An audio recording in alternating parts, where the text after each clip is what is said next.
Samsung தொழிலாளர்களின் போராட்டத்திற்கு ஆதரவாக சிஐடியு தொழிற்சங்கத்தினர் பல்வேறு இடங்களில் போராட்டத்தில் ஈடுபட்டு வருகின்றனர். இந்த நிலையில் சென்னையில் அவர்கள் போராட்டத்தில் ஈடுபட்டு வரக்கூடிய நிலையில் அவர்களை காவல்துறையினர் குண்டுக்கட்டாக கைது செய்யக்கூடிய அந்த காட்சிகளை நாம் நேரலையில் பார்த்து வருகிறோம். காஞ்சிபுரம் மாவட்டம் சுங்குவாச்சத்திரத்தில் பல்வேறு கோரிக்கைகளை வலியுறுத்தி சாம்சங் ஊழியர்கள் தொடர் போராட்டத்தில் ஈடுபட்டு வருகின்றனர். இந்த நிலையில் அவர்களின் போராட்டத்திற்கு ஆதரவு தெரிவித்து சென்னையில் சிஐடியு தொழிற்சங்கத்தினர் போராட்டத்தில் ஈடுபட்ட நிலையில் அவர்களை காவல்துறையினர் குண்டுக்கட்டாக கைது செய்து வாகனங்களில் ஏற்றக்கூடிய அந்த காட்சிகளை நாம் நேரலையில் பார்த்து வருகிறோம். இது குறித்தான கூடுதல் விவரங்களோடு நேரலையில் இணைகிறார் எமது செய்தியாளர் நித்யானந்தம். அவர்களிடம் விவரங்களை கேட்டு வரலாம். வணக்கம் நித்யானந்தன், தற்போது சாம்சங் தொழிலாளர்களுக்கு ஆதரவாக சிஐடியு தொழிற்சங்கத்தினர் போராட்டத்தில் ஈடுபட்டு வரக்கூடிய நிலையில் அவர்களை காவல்துறையினர் குண்டுக்கட்டாக கைது செய்து வருகின்றனர். கள நிலவரம் என விரிவாக பதிவு செய்யுங்கள்.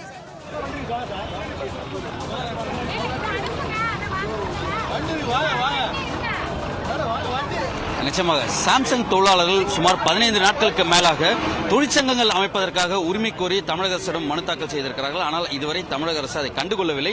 இதனை கண்டித்து தற்போது சிஐடியு தொழிற்சங்கத்தை சார்ந்தவர்கள் தற்போது குரலகம் எதிர்க்க இருக்கக்கூடிய பகுதி சாலை மறியலில் ஈடுபட்டிருக்கக்கூடிய அந்த காட்சிகளை பார்க்கிறோம். வழக்கமாக குரலகத்தில் இருக்கக்கூடிய தொழிலாளர் ஆணைய அலுவலகத்தை தான் முற்றுகையிட மறியல் செய்ய வந்திருந்தார்கள்.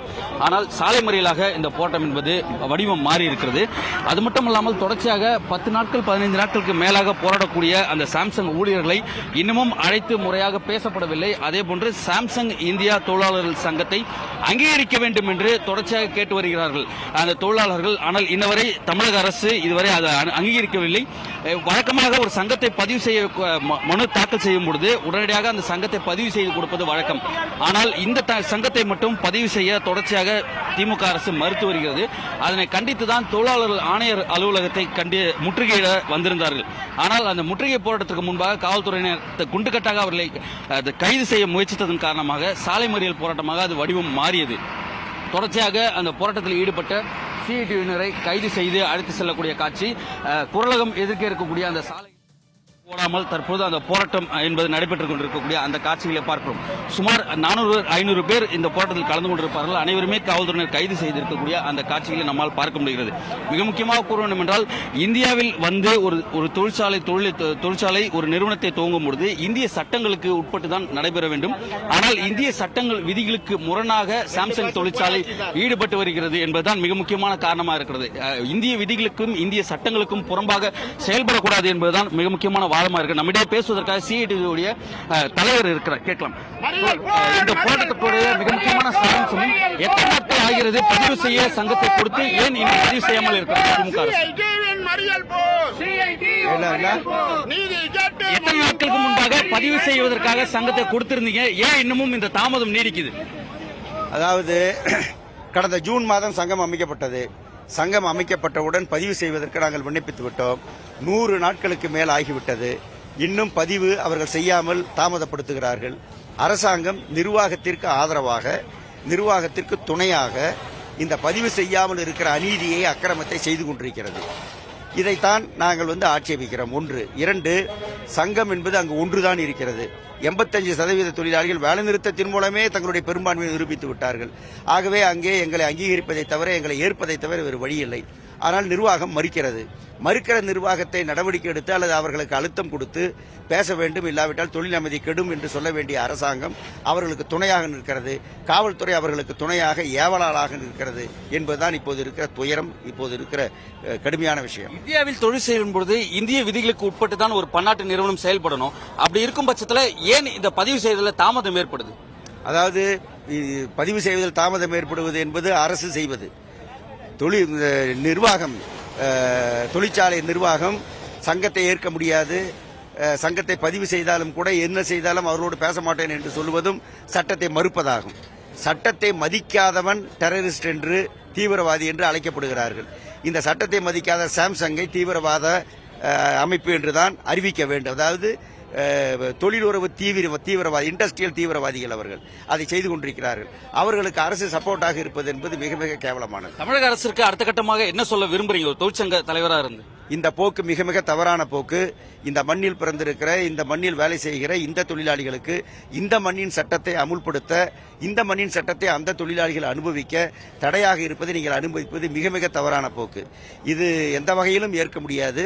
இதை நீங்கள் உடனடியாக கைவிட வேண்டும் என்பது என்னுடைய வேண்டுகோள். இதை பதிவு செய்து கொடுப்பதில் அரசிற்கு என்ன சிக்கல் இருக்கு? ஏன் இதை பதிவு செய்ய அரசு தாமதிக்குது? பதிவு செய்த சங்கம் என்பது பதிவு செய்வதால் பெரிய பிரச்சனை ஒன்றுமில்லை. அதனால் எங்களுக்கு புது பலன் ஒன்று வந்து விட போவதில்லை, பலம் வந்து விட போவதில்லை. ஆனால் நிர்வாகம் கேட்கிறது பதிவு செய்யாதீர்கள் என்று. அரசாங்கம் நிர்வாகத்தின் பேச்சை கேட்கிறது. அதுதான் இங்கே இருக்கிற மோசமான விஷயம். தொழிலாளர்கள் விரோத போக்கை தொடர்ந்து கடைபிடித்தால் என்ன செய்யப்படும்? அடுத்த கட்ட போராட்டம் என்ன வடிவில் இருக்கும்? அடுத்தடுத்த வடிவங்களிலே எங்களுடைய போராட்டம் போய் அது வேலை நிறுத்தமாக இறுதியிலே முடியும். அது வந்து பல அரசியல் பிரச்சனைகளையும் உண்டாக்கும். நாம் பார்த்திருக்கலாம், தொழிலாளர்களுக்கு ஆதரவாக இருக்க வேண்டிய அரசு தொழிலாளர்கள் விரோத போக்கை கடைபிடிப்பதாக சிஐடியுடைய தலைவர் சவுந்தரராஜன் கூறியிருக்கிறார். இனி வரக்கூடிய காலங்களில் அரசு சாம்சங் நிறுவனத்திற்கு சாதகமாக இருக்கும் பட்சத்தில் போராட்ட வடிவங்கள் மாறும். இது வேலைநிறுத்த போராட்டம் வரை தொடரும் என்பதை வலியுறுத்தியிருக்கிறார்கள். தொடர்ச்சியாக இந்த சாம்சங் ஊழியர்களுக்காக பல தொழிற்சங்கங்கள் ஒன்றாக இணைந்து இந்த போராட்டத்தில் களம் கண்டிருப்பதை தான் தற்போது நாம் பார்க்கிறோம். நம்முடைய ஒளிப்பதிவாளர் கமல் அதை காண்பித்துக் கொண்டிருக்கக்கூடிய காட்சிகளை பார்க்கிறோம். சுமார் 15 நாட்களுக்கு மேலாக இந்த போராட்டம் என்பது தொடர்ச்சியாக நடைபெற்றுக் கொண்டிருக்கக்கூடிய சூழலில் அமைச்சர் நேரடியாக இன்னமும் ஏன் பேச்சுவார்த்தையில் ஈடுபடவில்லை?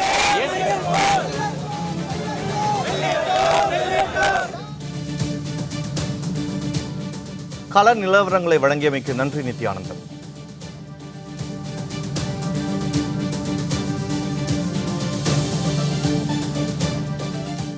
மற்றொரு அண்மை செய்தியை பார்த்து வருகிறோம். காஞ்சிபுரம் மாவட்டம் சுங்குவார்சத்திரம் பகுதியில் 20வது நாளாக சாம்சங் தொழிலாளர்கள் போராட்டத்தில் ஈடுபட்டு வருகிறார்கள். சாம்சங் தொழிலாளர்கள் 20 நாட்களுக்கும் மேலாக தற்போது போராட்டத்தில் ஈடுபட்டு வருகிறார்கள். அது தொடர்பான காட்சிகளையும் செய்திகளையும் பார்த்து வருகிறோம். ஊதிய உயர்வு, தொழிற்சங்கம் அங்கீகாரம் உள்ளிட்ட 8 அம்ச கோரிக்கைகளை வலியுறுத்தி தற்போது தொழிலாளர்கள் போராட்டத்தில் ஈடுபட்டு வரக்கூடிய அந்த காட்சிகளையும் செய்திகளையும் பார்த்து வருகிறோம். போராட்டம் தொடர்பாக 5 முறை நடத்தப்பட்ட பேச்சுவார்த்தை தோல்வி அடைந்த நிலையில் 20 நாட்களுக்கும் மேலாக 8 அம்ச கோரிக்கைகளை வலியுறுத்தி சாம்சங் தொழிலாளர்கள் தற்போது தொடர் போராட்டத்தில் ஈடுபட்டு வரக்கூடிய அந்த காட்சிகளையும் பார்த்து வருகிறோம். காஞ்சிபுரம் மாவட்டம் சுங்குவார்சத்திரம் பகுதியில் 20வது நாளாக சாம்சங் தொழிலாளர்கள் போராட்டத்தில் ஈடுபட்டு வருகிறார்கள். சாம்சங் தொழிலாளர்கள் வேலைநிறுத்த விவகாரத்தில் தமிழக அரசு தலையிட வலியுறுத்தி சிஐடியு போராட்டத்திற்கு ஆதரவு தெரிவித்து வருகிறது. சாம்சங் தொழிலாளர்களுக்கு சிஐடியு தொழிற்சங்கம் சார்பாக தற்போது ஆதரவும் தெரிவிக்கப்பட்டிருக்கிறது. சாம்சங் தொழிலாளர்கள் 20வது நாளாக தற்போது போராட்டத்தில் ஈடுபட்டு வருகிறார்கள். தேரடி பகுதியில் சாலை மறியலில் ஈடுபட முயன்றவர்களை போலீசார் கைது செய்ததால் அந்த பகுதியில் பரபரப்பும் ஏற்பட்டிருக்கிறது. இதுகுறித்தான மேலும் விவரங்களை கொடுப்பதற்காக செய்தியாளர் பத்மநாபன் இணைப்பில் இருக்கிறாரிடம் பேசலாம். பத்மநாபன், இது தொடர்பான முழு விவரங்கள். வணக்கம் அம்ரோத். காஞ்சிபுரம் அடுத்த சுங்குவார்சத்திரம் பகுதியில் இருக்கக்கூடிய சாம்சங் நிறுவனத்திலிருந்து 1000க்கும் மேற்பட்டவங்க வீட்டு உபயோகப் பொருட்கள் தயாரிக்கும் அந்த கம்பெனியில் பணியாற்றி வருகிறார்கள். இதனுடைய கோரிக்கை 8 அம்ச கோரிக்கையை வலியுறுத்தி தொடர்ந்து இன்று 20வது நாளாக தொடர்ந்து போராட்டம் நடத்தி வருகிறார்கள். நேற்று வரை 19 நாட்கள் பேச்சுவார்த்தை 19 நாட்கள் தொடர்ந்து போராட்டத்தில் ஈடுபட்டன. பல்வேறு கட்டங்கள் பேச்சுவார்த்தை 5 முறை பேச்சுவார்த்தை நடைபெற்றது. சிஐடியுடைய மாநில பொதுச் செயலர் அவருடைய தலைமையில் நடைபெற்ற பேச்சுவார்த்தையும் 5 முறை தோல்வி அடைந்த நிலையில் தொடர்ந்து அவர்கள் போராட்டத்தில் ஈடுபட்டனர். அதாவது ஓய்வூதியம் மற்றும் அவருடைய பணி நிரந்தரம் 8 மணி நேரம் வேலை உறுதி, அதாவது அவங்களுடைய பென்ஷன் பண்ணுறோம், அதாவது பென்ஷனில் அதாவது அவருடைய பணிகளுக்கு அந்த பகுதியில் இருக்கக்கூடிய சிஐடியுடைய சங்கம் பதிவு செய்வது போன்ற பல்வேறு கோரிக்கைகளை வலியுறுத்தி அவர்கள் நேற்று வரை 19 நாட்கள் தொடர்ந்து ஈடுபட்டு வந்தன. இந்த நிலையில் பல்வேறு விதமான எதிர்ப்பும் மாநில அரசு, அதாவது கம்பெனி மூலம் சேர்ந்து அவர்கள் தெரிவித்த நிலையில் மாநில அரசு இதுவரை எந்த விதமான, தமிழக அரசு திமுக அரசு எந்த விதமான இந்த ஊழியர்களுக்கு நடவடிக்கை எதுவுமே எடுக்காமல் அவர்களுக்கு கம்பெனி, அதாவது இந்த சாம்சங் நிறுவனத்தின் சார்பாக அவர்கள் சார்ந்தவர்களுக்கு உதவி பெறுவதாக குற்றச்சாட்டு. அது மட்டும் இல்லாமல் தொழிலாளர் நலத்துறை அமைச்சரும் முதலமைச்சர் அவர்களும் யாரும் இந்த கம்பெனி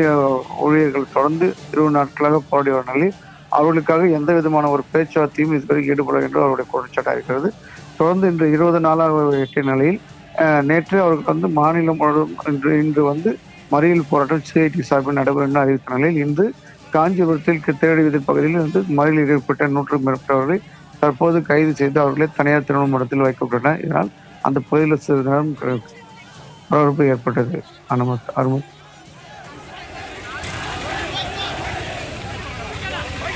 சாம்சங் தொழிலாளர்களின் போராட்டம் தொடர்பான தற்போதைய விவரங்களுக்கு நன்றி பத்மநாபன்.